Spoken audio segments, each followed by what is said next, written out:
339,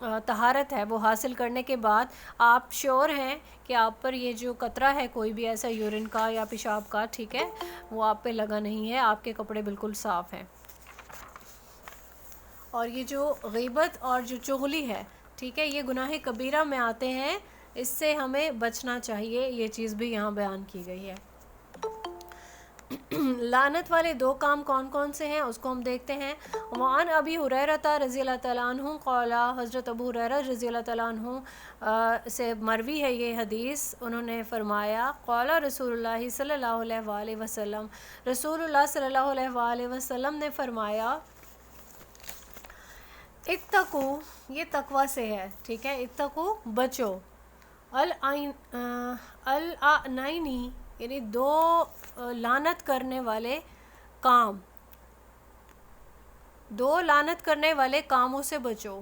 قالو، صحابہ نے فرمایا یا پوچھا، ومل لعنانی یا رسول اللہ صلی اللہ علیہ وآلہ وسلم، وہ دو لعنت کرنے والے کام کون سے ہیں یا رسول اللہ صلی اللہ علیہ وآلہ وسلم؟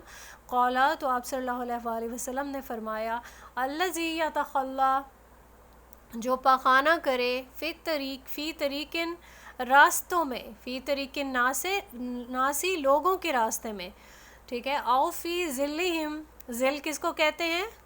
سائے کو، ٹھیک ہے، یا پھر ان کی سائے دار جگہوں پر جو لوگ پاخانہ کرتے ہیں، ٹھیک ہے، ان کے لیے لعنت ہے۔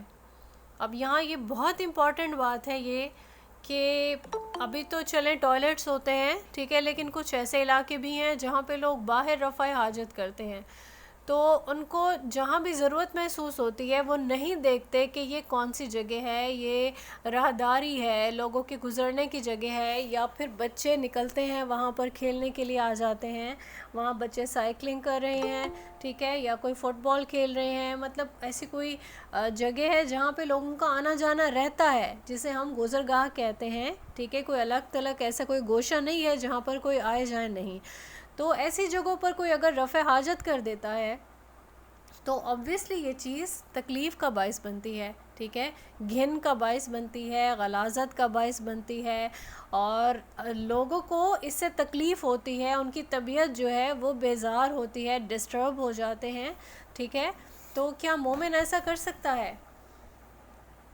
مومن کا تو کام ہے دوسروں کو آرام دے، سکون دے، ان کی تکلیف کو روکے، ٹھیک ہے، تو کوئی بھی مومن ایسا کام نہیں کر سکتا۔ اور اسی طریقے سے سایہ دار جگہیں، جیسے شدید گرمی ہے اور جو کوئی باہر نکلا ہوا ہے تو وہ ڈھونڈ رہا ہوتا ہے ہمیں کوئی درخت کا سایہ مل جائے تاکہ ہم تھوڑی دیر دھوپ سے بچ سکیں، ٹھیک ہے، یا ہمیں آرام کرنے کا موقع مل جائے، یا کوئی دوست اکٹھے ہوئے ہیں، ٹائم ایسا ہے کہ دھوپ کی شدت ہے تو وہ سایہ ڈھونڈ رہے ہوتے ہیں کہ ہم یہاں پہ رک کے اپنی بات مکمل کر لیں۔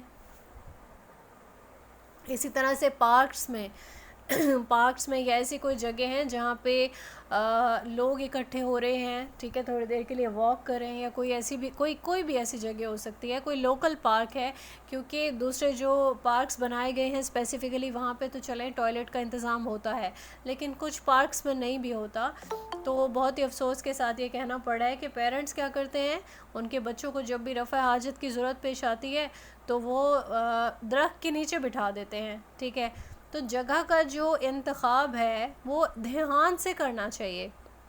مسلمانوں کو یہ چیز زیب نہیں دیتی ہے، مسلمانوں کا اخلاق متاثر ہوتا ہے، ان کا کردار جو ہے وہ کس قدر برا پیش ہوتا ہے نا کسی بھی دوسرے کے سامنے، ٹھیک ہے، یہ چیز مورال ڈاؤن کرتی ہے۔ مسلمز کا ایک اپنا ہی ایک ایٹیٹیوڈ ہونا چاہیے جو کہ بالکل سنت کے اکارڈنگ ہونا چاہیے۔ ہم سے ایکسپیکٹ جو کرتے ہیں ارد گرد والے دوسرے لوگ، وہ یہ ایکسپیکٹ کریں گے کہ کوئی مومن، کوئی مسلم ایسا ہوگا کہ وہ دوسروں کی تکلیف کا باعث بن رہا ہو، ٹھیک ہے، تو یہاں پہ یہی وجہ ہے اللہ تعالیٰ نے ان دونوں کاموں کے لیے کیا فرمایا، لعنت کے مستحق ہوں گے ایسے لوگ جو ایسے کام کریں گے۔ اچھا، حدیث ہے 340، اس کی طرف بڑھتے ہیں ہم انشاءاللہ۔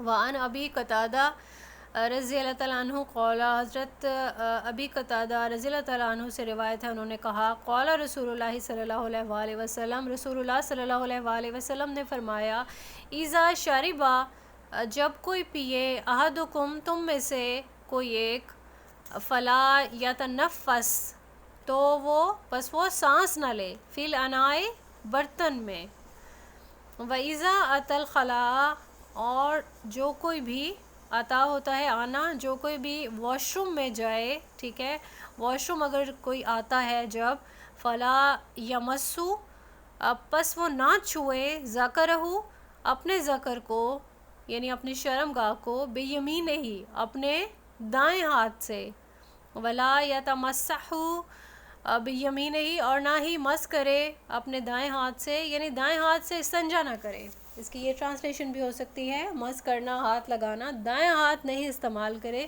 اپنی شرمگاہ کو چھونے کے لیے یا استنجا کرنے کے لیے. اب یہاں دائیں ہاتھ کی کیا امپورٹنس ہے؟ دائیں ہاتھ کی یہی امپورٹنس ہے کہ رسول اللہ صلی اللہ علیہ وآلہ وسلم اپنا ہر اچھا کام دائیں ہاتھ سے کرتے تھے. تو آپ صلی اللہ علیہ وآلہ وسلم پسند نہیں کرتے تھے کہ کوئی بھی اپنے دائیں ہاتھ سے ایسی کسی بھی چیز کو چھوئے جو کہ غلاظت والی ہو، ٹھیک ہے، یا ناپاک ہو، یا کوئی ایسا کام ہو جو پسندیدہ نہ ہو، ٹھیک ہے. تو وہ دائیں ہاتھ سے آپ صلی اللہ علیہ وآلہ وسلم نہیں کرتے تھے. پہلا حکم جو ہے وہ ہے برتن میں سانس لینے کے بارے میں، ٹھیک ہے. برتن میں سانس لینے سے منع کیا ہے آپ صلی اللہ علیہ وآلہ وسلم. کیا آپ کی آبزرویشن میں آیا ہے کبھی کہ کوئی پانی پی رہا ہے ساتھ ساتھ سانس بھی لے رہا ہے برتن کے اندر؟ کیا کوئی دیکھتا ہے ایسے کسی کو کرتے ہوئے؟ کسی نے دیکھا ہو؟ جی بالکل، بچے بھی کرتے ہیں. بچوں کو تو چلیں سمجھایا جا سکتا ہے، بڑے بھی کرتے ہیں، ٹھیک ہے. پانی بھی پی رہے ہیں، برتن کے اندر اندر سانس بھی لے جا رہے ہیں، ٹھیک ہے. تو یہ سانس لینے کا ایک جو پورا پروسیجر ہے، کیا آپ لوگوں کو اس کے بارے میں علم ہے کہ اس سانس لیتے ہوئے ہم کیا چیز اندر لے کے جا رہے ہوتے ہیں؟ کون بتائے گا؟ سانس لیتے وقت ہم اپنے اندر کیا لے کے جا رہے ہوتے ہیں؟ آکسیجن. ویری گڈ فرح کامران اور سائرہ بلال، شگفتہ سجاد، فرح ناز، ماشاءاللہ. آکسیجن اندر لے کے جا رہے ہوتے ہیں. اور باہر کون سی گیس آ رہی ہوتی ہے؟ سانس سے جو ہم باہر نکال رہے ہوتے ہیں، ہمارے لنگس کے اندر آکسیجن کنزیوم ہوتی ہے، تو وہ گیس چینج ہو کے باہر آتی ہے، وہ کون سی ہوتی ہے؟ ویری گڈ، کاربن ڈائی آکسائڈ. فرح، شمسہ، آپ سبھی لوگوں کے ماشاءاللہ جتنے بھی آپ لوگ بھیج رہے ہیں ریپلائز بالکل ٹھیک ہیں. کاربن ڈائی آکسائڈ. تو کیا کاربن ڈائی آکسائڈ ایک بڑی فرینڈلی گیس ہے، ٹھیک ہے، یا پھر ڈینجرس ہے؟ ڈینجرس ہے، ہارمفل ہے، ٹھیک ہے، خطرناک ہے. اگر کوئی اس کو انہیل کرتا ہے تو اس کے لیے ہارمفل ہے. اب بڑے منع کر رہے ہوتے ہیں نا کہ درختوں کے نیچے نہیں بیٹھو، تو یہ چیز ہمیں سنت سے بھی یہی پتہ چلتی ہے کہ رات کے ٹائم کوئی بھی درخت کے نیچے نہیں سوئے، ٹھیک ہے، کیونکہ جو کاربن ڈائی آکسائڈ ہے وہ ان پلانٹس میں سے نکل رہی ہوتی ہے اس ٹائم پر، ٹھیک ہے. تو اسی لیے ہم لوگ رات کے ٹائم نہیں سو سکتے ہیں درخت کے نیچے. تو ابھی یہاں پہ یہ دیکھتے ہیں ہم کہ سانس لینے والا اگر گلاس میں ہی اپنا جو کاربن ڈائی آکسائڈ ہے وہ ایکسہیل کر رہا ہے، ٹھیک ہے، تو اس کا مطلب ہے کہ وہ دوسرا کوئی اگر اس گلاس کو استعمال کرنا چاہتا ہے، اسے کیسا لگے گا اگر وہ دیکھ رہا ہے کہ یہ اسی پانی میں، اسی برتن میں وہ سانس بھی لے رہا ہے، ٹھیک ہے. وہ نہیں کر پائے گا نا اس کو استعمال. تو شریعت میں پانی پینے کے بھی ہمیں آداب بتائے ہیں، ٹھیک ہے. 3 سانسوں میں ہم نے پینا ہے، سبحان اللہ، الحمدللہ اور بسم اللہ سے ہم نے اسٹارٹ کیا، ٹھیک ہے. تو یہ جو سنت ہے، اسی لیے ہم کہتے ہیں کہ شریعت میں ہمارے لیے خیر ہی خیر ہے. اب چھوٹی سی ایک بات ہے، اکثر ہم اس کو اگنور کرتے ہیں، ٹھیک ہے، مطلب اکثر ہی ہم یہ والا کام چھوٹا سمجھ کر نہیں کر رہے ہوتے. تو یہاں پہ ہم دیکھیں کہ آج ہم نے یہ دیکھ لیا یہ آکسیجن ہے، یہ کاربن ڈائی آکسائڈ ہے، لیکن ہمارے پیارے رسول اللہ صلی اللہ علیہ وآلہ وسلم نے ہمیں 1400 سال پہلے ہی بتا دیا کہ ایسے کام نہیں کرنا، آپ کے لیے اس میں خیر نہیں ہے. اچھا، اسی پیج کی آخری جو حدیث ہے اس کو بھی دیکھ لیں. چلیں اس کو انشاءاللہ کل دیکھتے ہیں، کیونکہ یہ 2 جو احادیث ہیں ایک دوسرے سے ریلیونٹ ہے. اس میں ہم ڈھیلوں کا استعمال دیکھیں گے انشاءاللہ. اس میں ہمیں حدیث کے جو ہے وضو کرنے کے کچھ احکام پتہ چلیں گے انشاءاللہ، اور پھر اس کو ہم انشاءاللہ کل دیکھتے ہیں. آپ سب اپنا بہت خیال رکھیے گا. اس دعا کے ساتھ اینڈ کرتے ہیں کہ جتنا بھی ہم نے پڑھا ہے اللہ تعالیٰ اسے اس پر عمل کرنے والا ہمیں بنائے، اس علم کو پھیلانے والا بنائے. آمین ثم آمین. وآخر الدعوان ان الحمد للہ رب العالمین. السلام علیکم ورحمۃ اللہ وبرکاتہ.